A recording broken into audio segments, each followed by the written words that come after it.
The Lemoyne experience is unique for students in media, I believe, because they get the opportunity they get the hands-on experience as well as the independent experience.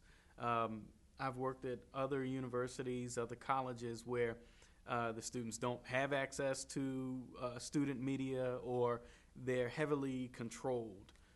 Here, the student newspaper, radio station, and television station, they all have advisors, but they actually have the freedom to develop their content, to tell the stories that they want to tell, to cover the stories and images that they want to cover.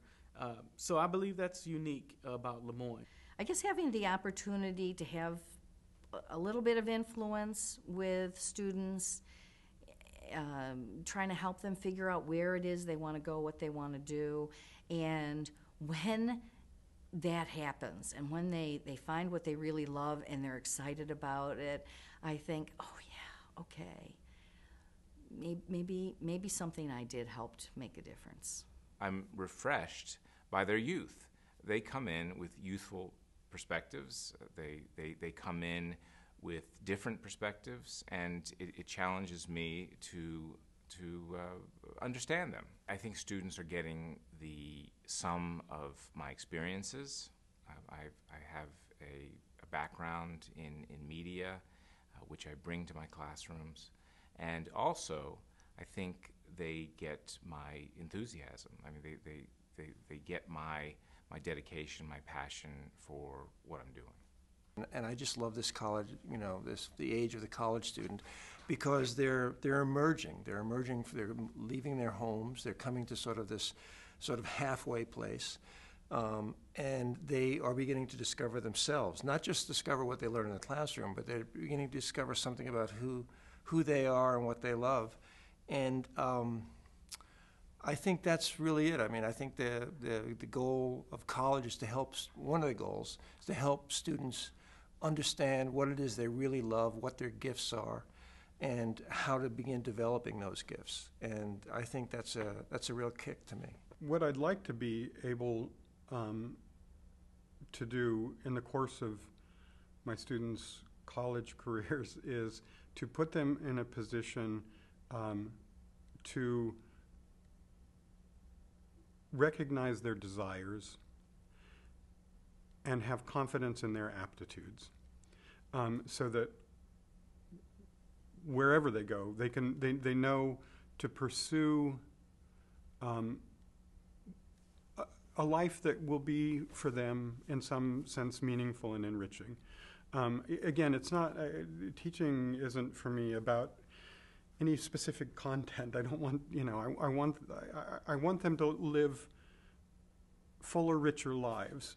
And I think that cultivating a kind of sensitive imagination and a critical capacity, the ability to analyze well, prepares them to do that. The communication department is really interested across media, even within the department, in this idea of narrative and telling stories, and whether it's in film or in journalism or in video, and as part of advertising and PR strategies.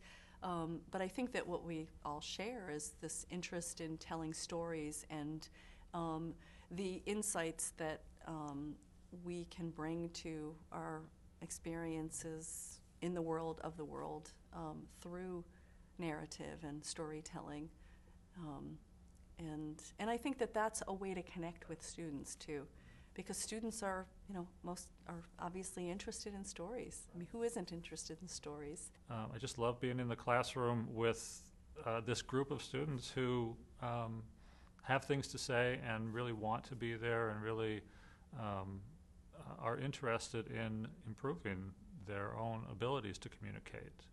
And that feeds the whole energy in the room.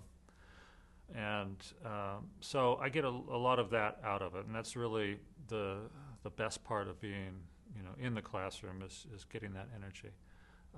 But I'm constantly surprised by their own experiences and the kinds of things that they write about that I never would have been exposed to. why I appreciate being here is that there is an intimacy and that I do know all my students and I continue to see them for the 4 years that they're here. And we have a working relationship that I don't think can exist at a bigger institution. And I think that by having a working relationship and me being aware of all the students that are here in our program, I look after them. If there's an internship that might work, I can pinpoint certain students that I think that, you know, they would benefit from that. So I appreciate knowing everyone and having, in some sense, in a loose sense, a family that looks after each other and makes sure that each person involved in the family has the best experience that they can.